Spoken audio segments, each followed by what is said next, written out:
Hi guys and welcome. We have upper body strength today. So are you ready? We're going to be training everything from the waist up. We've got chest, back, shoulders, triceps and abs. Yeah, we're going to town today. So we have 15 exercises. We're doing them twice through. We've got our 45 seconds of work, 15 seconds of rest. If it's not broke, we're not going to fix it. So yeah, do you want to see what we're going to be doing? So we are going to be starting off with a staggered push-up. And first off, I actually have a heavier dumbbell. If you have the luxury of having a slightly heavier dumbbell, so I have my 8s. This is about a 12 and a half, the bigger dumbbell. So if you have a heavier dumbbell or a kettlebell or anything, use it. If not, I wouldn't worry. You're still going to be getting a good workout. But to get the maximum out of this certain exercise, you're going to want a heavier dumbbell, but we'll get to that. So we're going to be starting off with a staggered push-up. So a staggered push-up is slightly different to a conventional push-up. We are going to be literally staggering the hands when we're down onto the floor. So you want to get into the push-up position. You then want to make sure that your hands are underneath your shoulders, that they're not in front of the shoulders. So they're either just underneath the chest or under the shoulders. You're then going to step one hand back, so slightly lower. You're going to press up, forward, back, and you're going to be staggering, switching which hand you push back each time. So that is our first exercise. If you can't do a full one, remember you can raise your hands up, which makes it slightly easier. Or you can go down onto your knees. Remember to pivot. It's exactly the same form. The chest goes over the hands, back again, over. If you find that too difficult, again, you can use your box,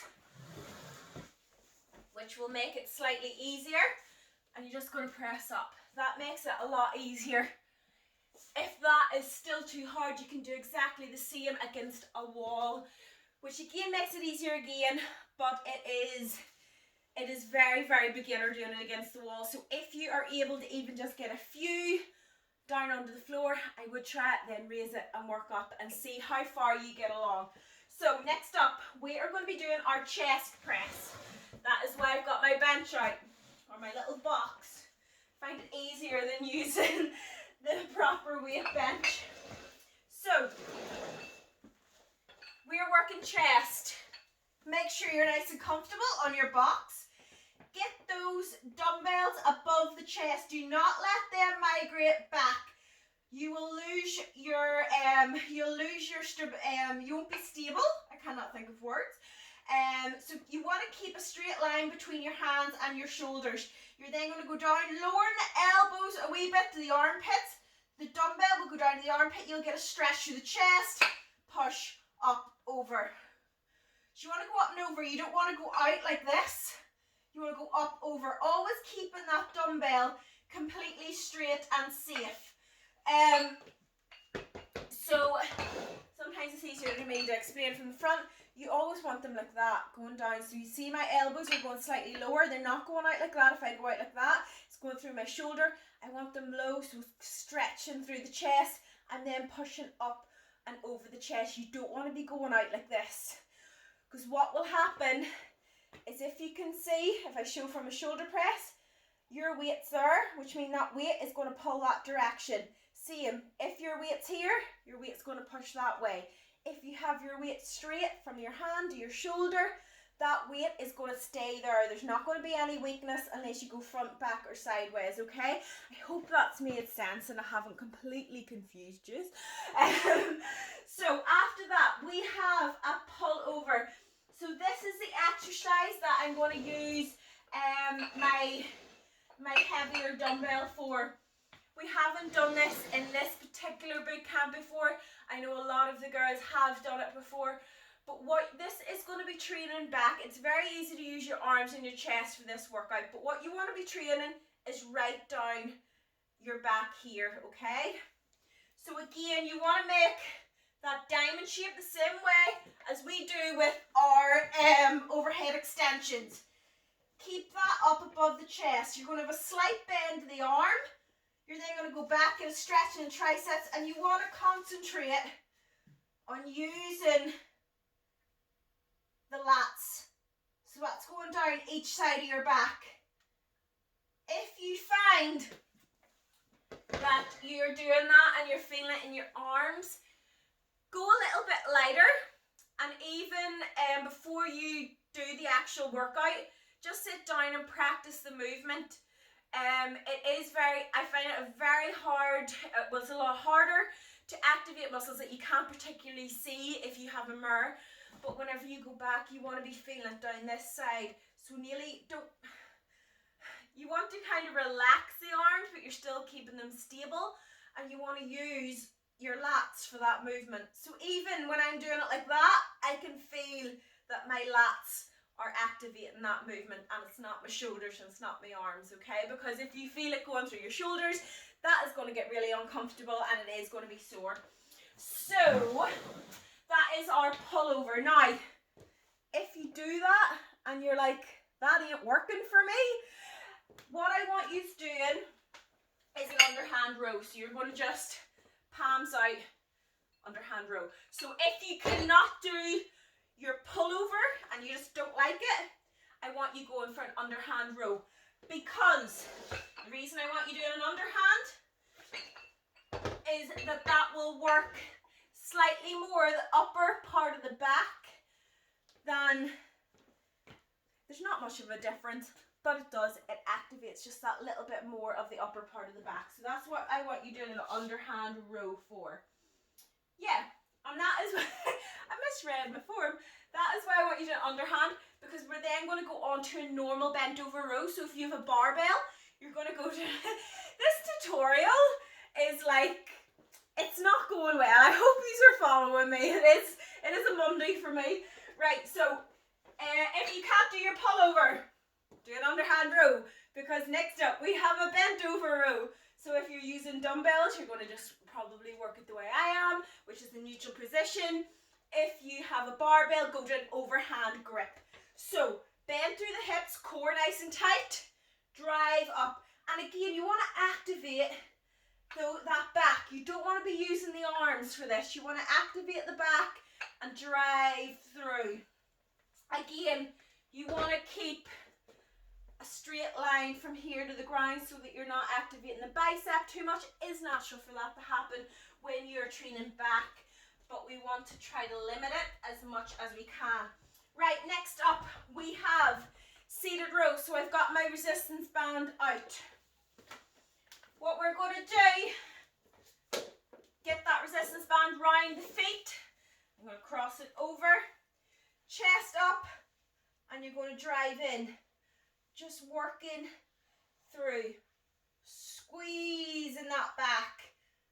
Not rocking, so you don't want to rock back and forth. Stay nice and upright, use the back, try not to use the arms. Now, if you don't have a resistance band and you only have dumbbells, what we will do is I want you doing a Superman. So you're going to get down onto the floor. It is a different exercise.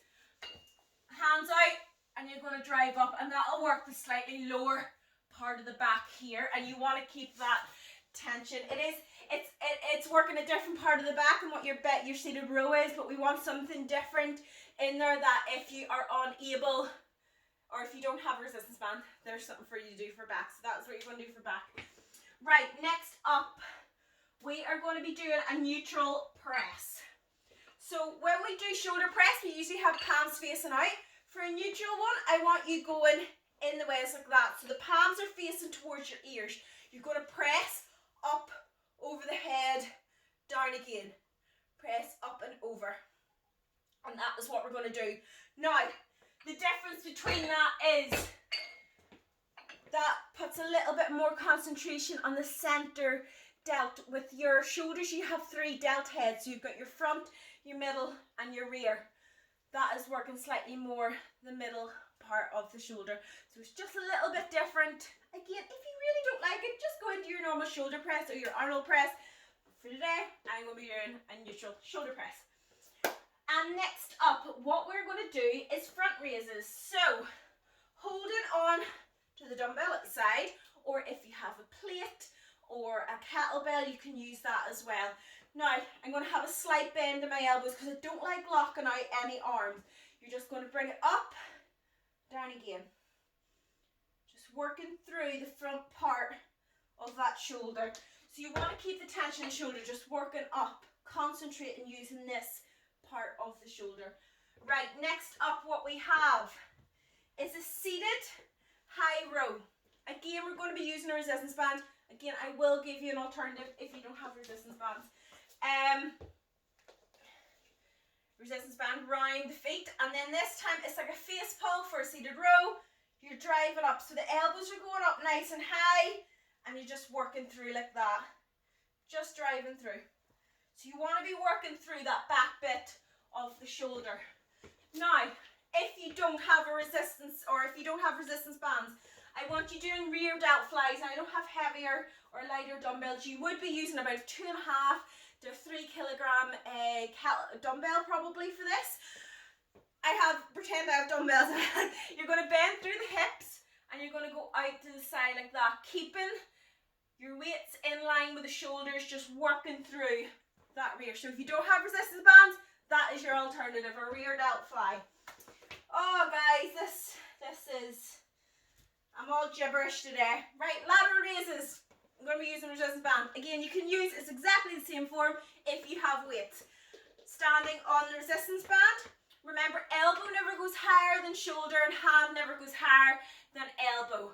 So you're keeping those hands pointed down, leading up with the elbow, working through that shoulder. And as you can see, I'm not going right in front of me. I'm keeping to the side, keeping the tension on the shoulder every single time. Now, if you're using a resistance band, it is natural that when you get to that point that feels a lot heavier and a lot harder, because the resistance on the band is a lot more the more that you stretch them. So remember that, it's completely normal. Next up, I'm keeping my band for this. Again, you can use your dumbbells. I'd use a light dumbbell for this. We're going to do kickbacks, so tricep kickbacks. Same form as a bent over row, and you're just going to kick out. Again, keeping the tension on the triceps the whole time and just working through. So I'm not going right in front, that it's coming off the triceps, and keeping those arms nice and tight. What you don't want to do is this. Arms tight, kick back. So tricep kickbacks. I'm then going to go do a slightly lighter resistance band, and I'm going to do tricep pulses because I love these. So I'm going to straighten my arm out, and I'm just going to pulse up. Just working through the tricep, it hits the rear delt as well, and just driving through. Right, that is our upper body weight section. We are then going to go on to core. So, I've got my mat out. We're going to start off with butterfly abs. So, down onto the floor, feet together, hands out, you're going to go up, touch, squeeze, curl that back round. Now, if you can't get the whole way up, what I want you doing is just do a little bit. Just make sure that you can get that back off the floor. Even if you're using a bit of momentum, guys, when you're going up, squeeze the core. Concentrate and trying to really hit that core every single time. Now, after that, we've got a dead bug. So, legs up. You can keep your hands up as well. You want to keep a nice right angle to the feet. You're then going to kick out. Keeping that lower back stuck right against the floor. Whenever you kick that leg out, you should feel the core active. Feel it working. Feel that it's fighting to keep that lower back stuck right against the floor. And after that, we have crunches. So rest the head in the hands. Remember that you don't pull up with the hands. You lead with the sternum. So you're going up. Breathe out. Curl round. Try to bring that sternum to the pelvis and curl around. Really squeeze through that core. So guys, we're going to do 45 seconds of that. We're then simply going to switch over down onto the elbows, and we're going to hold that plank. Remember, with your plank, elbows under the shoulders, limit the space between your sternum and your core. Drive in. Keep that core active. If you can't do it on your feet, you want to put the knees out and lean over and make sure that that core is active. Now, you don't want to just be sitting like this. You don't want to be sitting with the bum up in the air. Get the hips in line with the shoulders and drive and really activate that core. So guys, that is our 15 exercises, upper body, full strength. Are you ready? I'm ready to get a pump on. Ready for this today. So guys, if that tutorial made any sense, I'm up to 15 minutes. I don't know what I've rambled on about. So let's hope the workout goes better than the tutorial. I will see all you guys in the workout.